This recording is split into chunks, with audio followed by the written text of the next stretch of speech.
Good morning again. I'm very glad to introduce the Giovanni Ratti's presentation for a very, very simple but important reason. Giovanni Ratti was professor of philosophy of law in Girona when this series of meetings, Oxford-Girona, began. And this is not only casuality, but maybe an explanation of this, of the beginning of this project, because Giovanni and Andrea Dolcetti were the promoters. Promoters who conceived this meeting. And when Giovanni returns to Genova, to her alma mater university, we added Genoa to the project for natural reasons. Nevertheless, Giovanni had never presented a paper in this series of meetings, and in Girona. In Girona, and this is a way to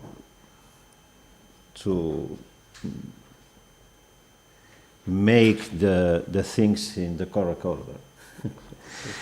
Then, Giovanni Ratti's presentation is about rational law-giving, structural and interpretive queries. It's your time. Thank you very much, Jordi. It's always a great pleasure to be here. As Jordi said, I spent 5 years of my academic career and life here, and they were excellent years. And I'm very happy to be here today because of the reason that Jordi mentioned, that is, we began together in doing this, and Genoa was added during the last year, and so we have the opportunity to be together again talking about legal philosophy. And, well, a context of explanation of why this is the first time that I present something in Girona maybe is that I've given so many lectures that they were enough. Many people listened to me for many hours, so it wasn't necessary to add new pain to previous pain. So as Jordi said, today I will talk about rational law giving. Both from a structural point of view, that is rational law giving regarding the product, the systematic product, so to speak, of law giving, and also from an interpretive point of view, that is the perspective of analysis of legal interpretation, when legal interpretation is oriented to or guided by the ideal of rational law giving. Of course, the first remark we should make is that contemporary legal systems, as a matter of fact, are hardly rational or hardly appear irrational. They are sets of enormous sets of norms which have been issued at different times by different lawgivers. Many times there are gaps, there are conflicts, and so it's really hard to see something completely rational from the very beginning of the formation of legal order.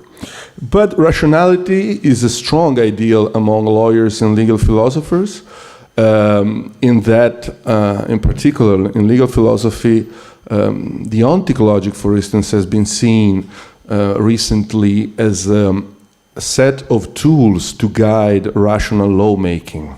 You know, there is, as Fred also mentioned, there are some laws of logic that, in particular, the ontologic logic, that have been used in order to assess the rationality of law issuing. And this is also, even though at the less technical level, something which is found among lawyers, among jurists, that the law must show some level of rationality, some features of rationality. And indeed, as we will see, a lot of the tasks carried out by jurists are oriented by this ideal of rationality. I will present two models of rationality in law giving. My aims are more descriptive than reconstructive, than analytical, in the sense of finding puzzles of these models, of finding new avenues of research about these models. I'm happy if I reconstruct in a clear way these two models. It's not a simple task, because these two models have, I would mean, face value simplicity. They seem to be very simple, but then when you analyze the concepts which are embedded in the two models, you understand, or I hope so, that there are many, many problems. And so I'm happy, I repeat, if I'm able to explain the problems of these two models. The first model I call the logical model, because it is based, at least apparently, on logical notions of rationality or concepts related to rationality.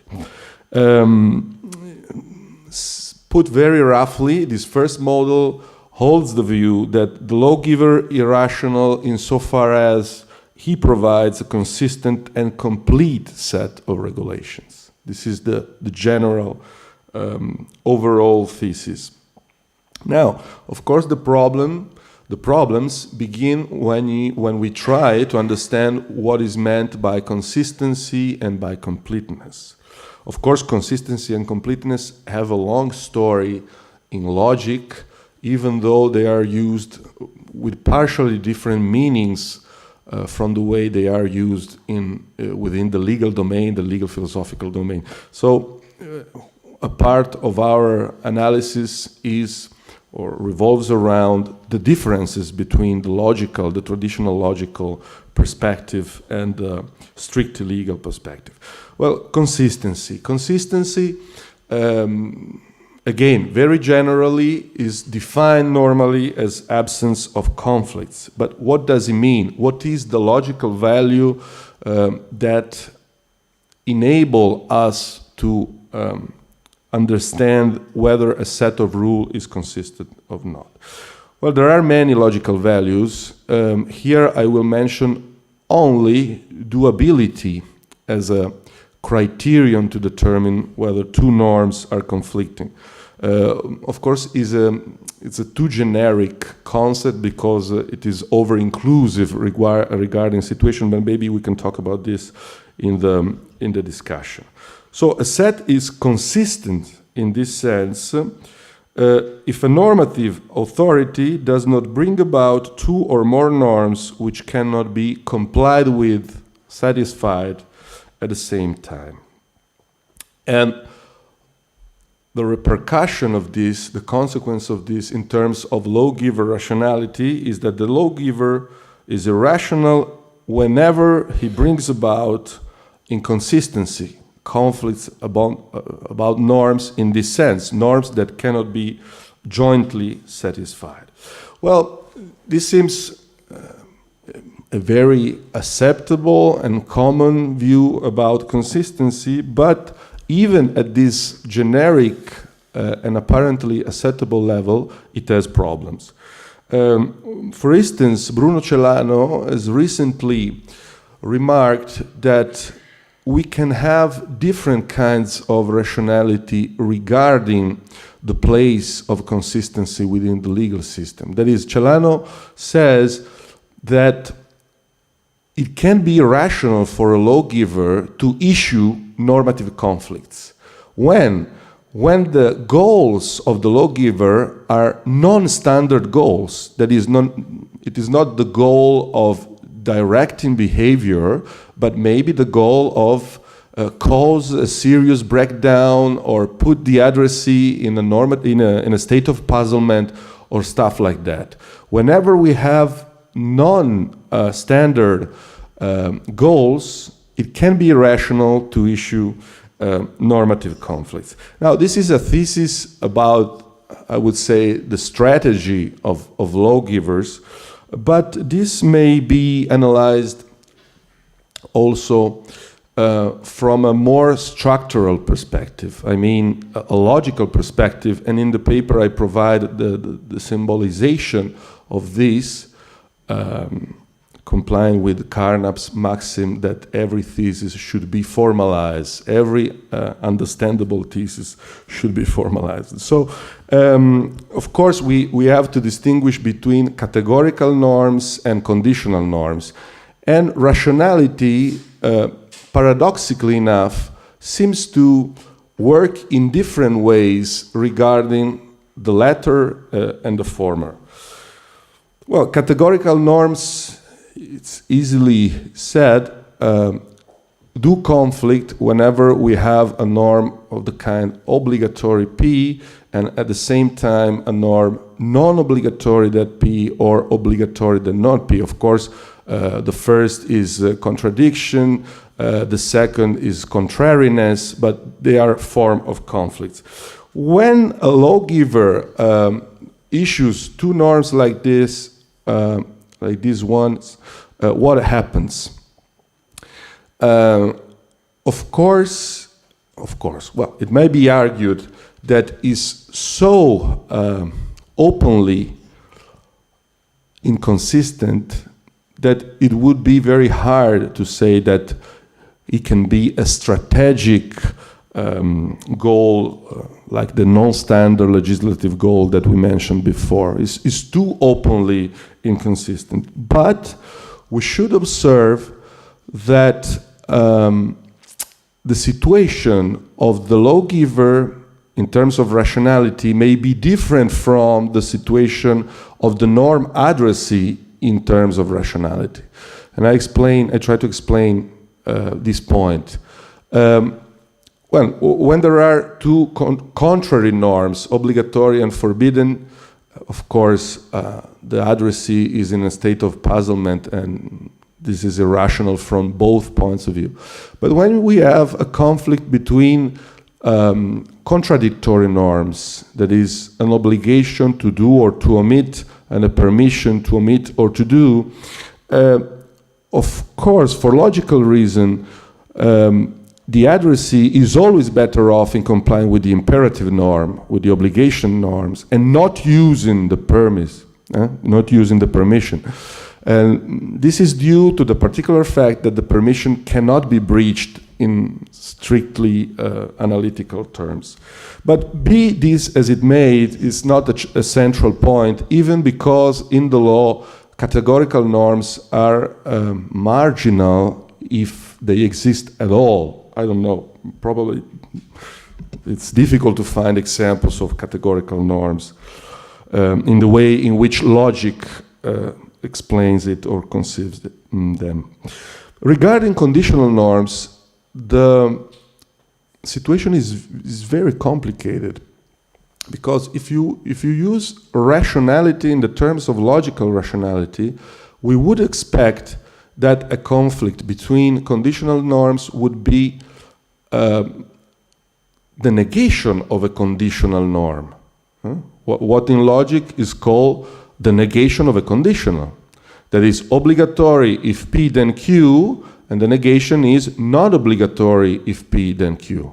Okay? But this is not the way in which lawyers and legal philosophers explain conflicts between norms. The way in which they explain these conflicts is rather what in logic is called conditional denial. That is the negation of the consequent. So a conflict would be a conditional plus, at the same time, a conditional denial. You find at page 4, the formalization of my paper, the formalization of this second, at the end of page 4. So you have obligatory if P then Q, which conflicts if we stick to this definition, with the norm obligatory if P then non-Q. But logically, this is not a contradiction. Logically, this means that the lawgiver issued the norm obligatory non-P. So it gives the impression of a paradoxical situation. We have a conflict, but the conflict doesn't produce a real inconsistency. On the very contrary, it produces the issuance of a norm, or the issuance of a consequence, so to speak, of a norm that obliges the addressee not to put himself in the situation of generating a conflicting state of affairs, or not generating a situation in which conflicting norms are applicable. So it's perfectly rational in terms of logic. It's perfectly rational. No? If, as Ross said, if there are the norms, if you pass in front of a church, you to take your hat off. It's obligatory that you take your hat off. If you pass in front of a church, is it obligatory not to take your hat off? What the lawgiver is implying, that you should not pass in front of a church.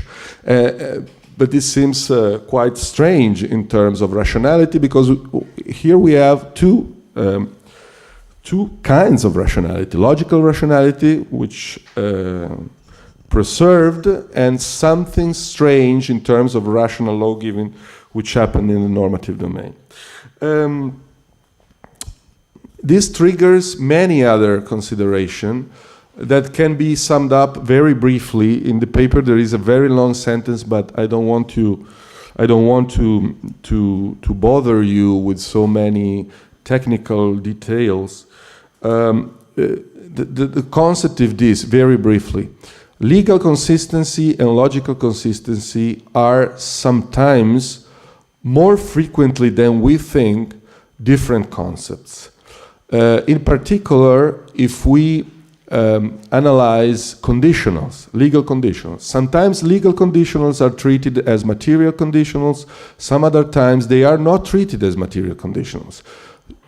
Two examples. When we classify antinomies as Ross would have it, total, partial, partial, legal conditionals are treated as material conditionals.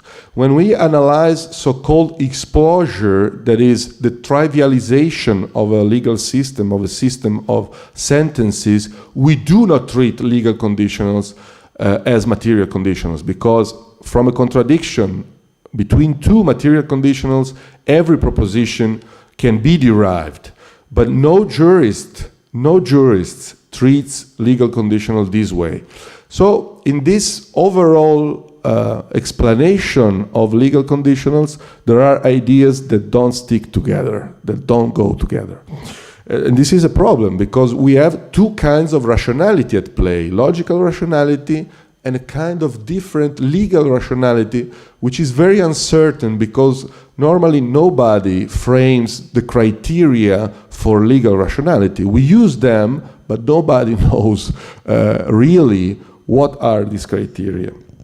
This is, of course, a realistic thesis, but a kind of not frequently framed realistic thesis. Uncertainty is also not only in interpretation, but also in the treatment, in the logical treatment that legal conditionals are given. Completeness, we have some extraordinary materials about normative completeness. You all know normative systems and the literature that followed. But completeness is an ambiguous concept, because at least may refer to two concepts. I will call the first normative completeness and the second logical completeness. The strange thing is that we, as lawyers and legal philosophers, we have always analyzed normative the strange thing in the sense, if we borrow tools from logic, of course we are interested in normative completeness, but if we borrow tools from logic, it is strange that we first analyze normative completeness and then logical completeness, because logical completeness is previous in conceptual terms. Whereas the problem of logical completeness has not been frequently analyzed, or so frequently analyzed. I will skip it again, so I'm liable to the same fault of other authors. I will skip it here. I will only point to the fact that logical completeness is the complete, or denotes the complete derivation of all the logical consequences from a certain, in this case, normative basis, sentential basis in general, normative basis regarding the law. Of course, as you all know, nobody is able to derive every logical consequence, because logical consequences are infinite. And so this is a point to understand that within the legal systems there is a sort of logic of relevance. That is, we aim as lawyers at determining which are all the relevant consequences, not every consequence. But I leave this point for another occasion, which is, I think, a very interesting point, but I don't have the time to analyze it here. I will deal briefly with normative completeness. Normative completeness is a problematic issue if we understand rationality in terms of consistency, consistency connected with doability of normative contents, of norms. Why it is a problematic issue? Because if doability of norms is the only criterion of rationality, of course a lawgiver may be perfectly rational in not qualifying a certain state of affairs. If I don't qualify a certain state of affair, of course I'm not putting the norm addressee in a situation where he cannot comply with my norm. So this would seem a safe move. But there is a problem. There is the problem of legal gaps, and there is the problem of what the judges should do according to our systems in general when facing a legal gap. In many systems occurs that a judge ought to decide on the basis of legal norms and ought to justify his or her decision. Now, connecting with what Fred said earlier, this obligation is possible if we accept obligatory implies can. If we accept this principle, of course, the judge can do this, can comply with this obligation only if legal systems are complete. And so we have another reason to think that rationality embraces also completeness, because the doability of the obligation of the judge depends on the lack of gaps, of normative gaps. And so completeness is relevant even if we do stick to doability as the only criterion, to determine what's rational or what's not. We should distinguish more. We have absolute normative completeness and relative normative completeness. Absolute normative completeness regards all the possible imaginable cases, while relative completeness regards only the relevant cases. I won't deal with the first kind of completeness, but I will only say that absolute completeness is an unattainable ideal, at least if we want to preserve consistency in a legal system. There is the demonstration in my paper, but I won't deal with it because it would take too long. Relative completeness can be attained and can be attained by the lawgiver in two different ways. The first way is much irrealistic. I mean, the lawgivers should be so careful in issuing norms that he doesn't leave any situation or state of affair unqualified. This is very unrealistic. Normally, lawgivers are not so careful. Another way is normally chosen by lawgivers, that is rules of closure.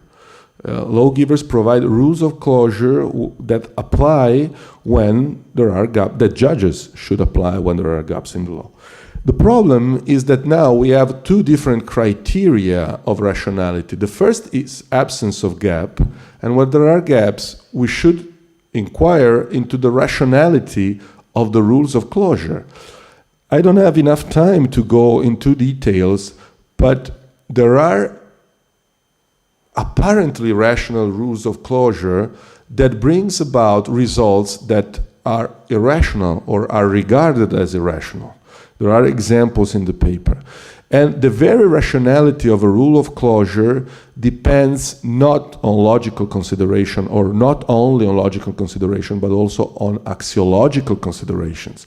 For instance, the famous rule, everything that is not permitted, that is not prohibited is permitted, as reason to be introduced. We have reason to introduce this rule into criminal law, but there are not many reasons to introduce this rule into civil law, into private law, into torts, for instance. So these are, of course, axiological considerations. They are not logical consideration. We have axiological consideration to introduce a closure rule in administrative law, according to which if something is not permitted, then is prohibited, and so on, and so on. So we have here two kinds of sub-rationality. You may see the layers. First layers, absence of gaps.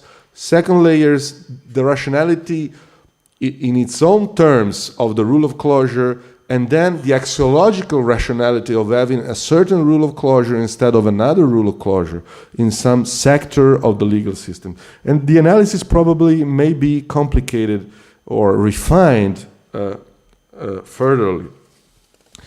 Now, I would, this axiological consideration allows me to go to the second model, which I call the reasons-based model, which is, in my view, the recovery of an old idea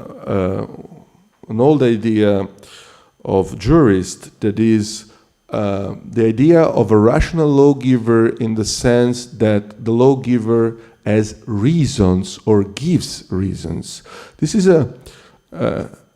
something that seems very, very recent or very, very contemporary, but it's an age-old idea.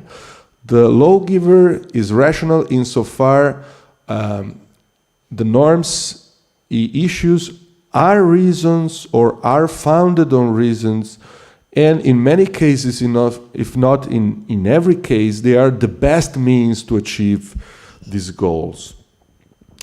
Of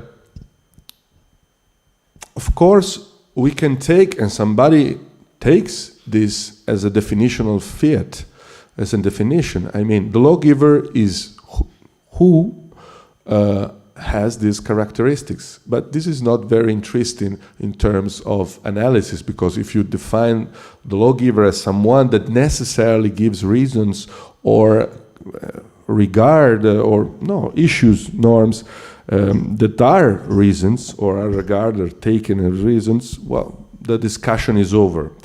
So it's more interesting to presuppose that not every norm is designed to serve a reason by the lawgiver. For instance, Giovanni Tarello talks about the agreement of those who are the lawgivers about the formulation of a rule, but not about the rule itself, and a fortiori with the reasons that the rule serves.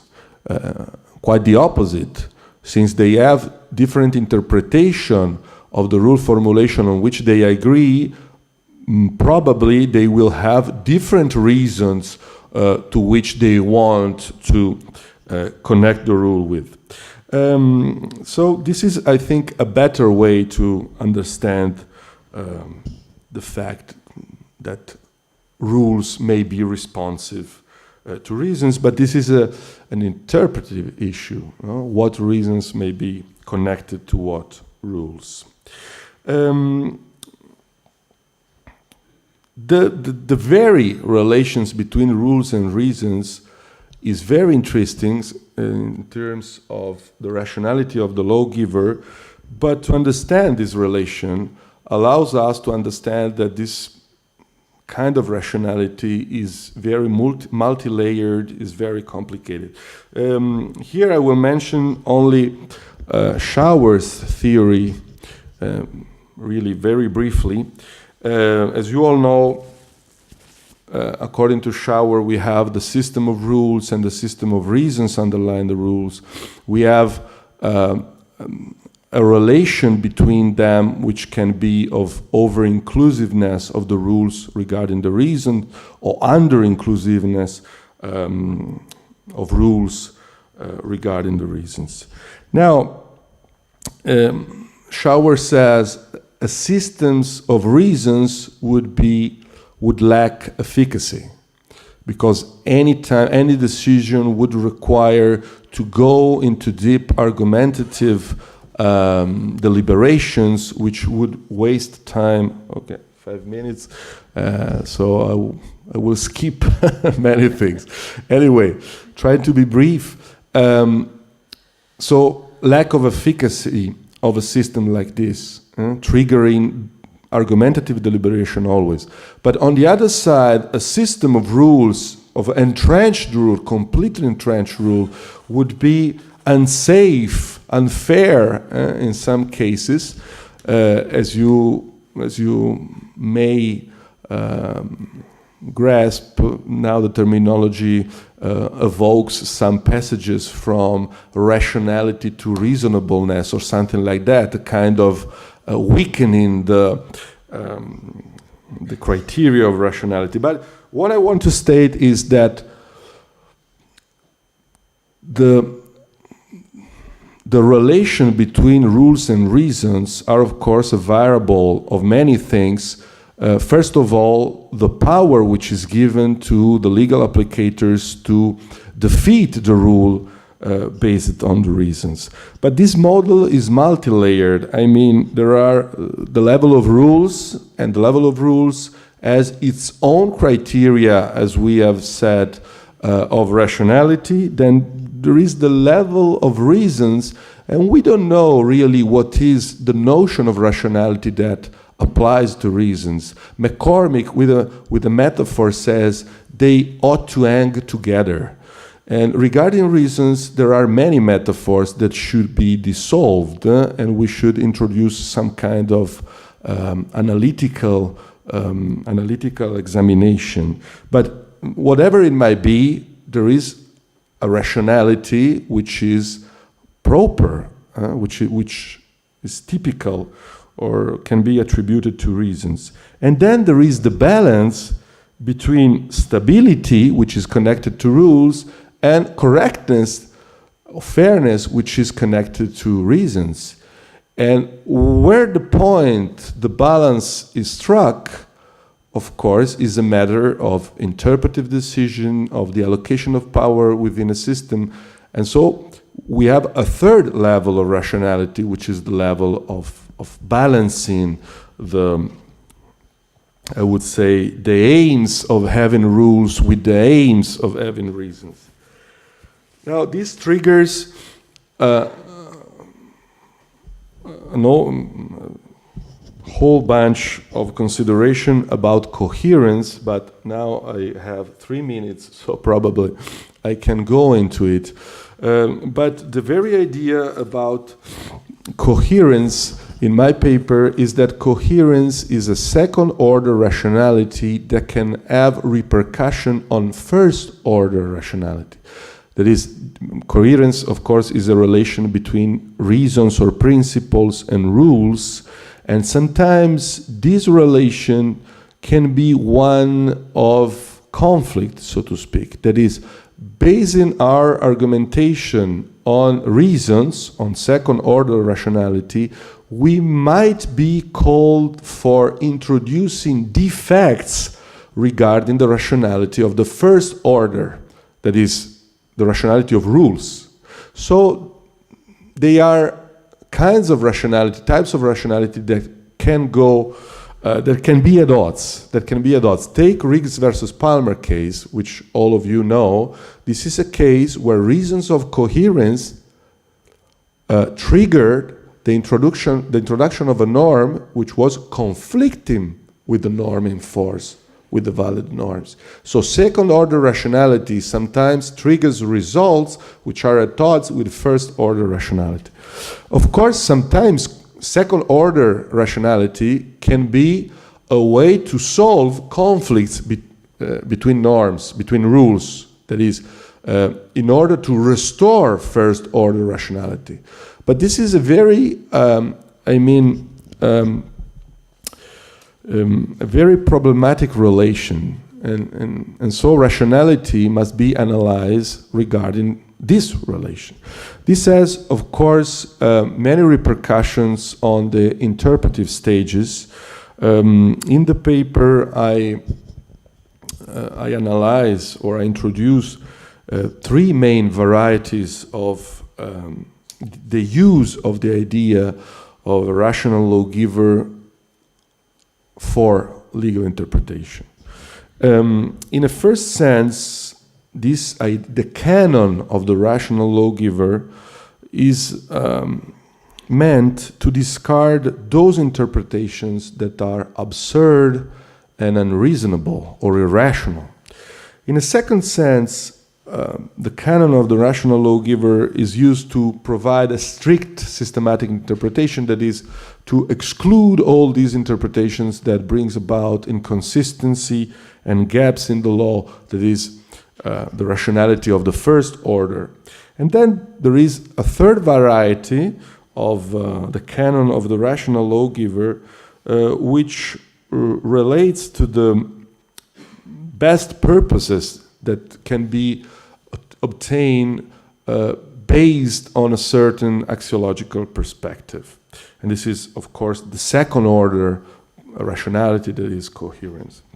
Now, of course, first order rationality as an argumentative tool is a negative tool, is a tool which is used to discard interpretive products, whereas second order rationality is normally a positive tool which is used to pick up what is regarded as the best interpretation of one of the best interpretations.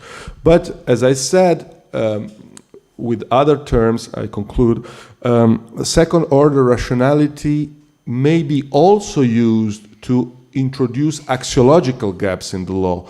That is, the relation between second order rationality and first order rationality is used from an interpretive point of view to hold that the literal interpretation of a rule formulation is wrong within the system regarding second order rationality. I will finish with just a brief remark. There are many conflicts at the first level of rules. There are many conflicts, if we admit the notion of conflict between reasons, also at the second level of rules. If this is accepted, we may say that if the law becomes rational or is given a rational character, is because of lawyers' operation on rough legal materials.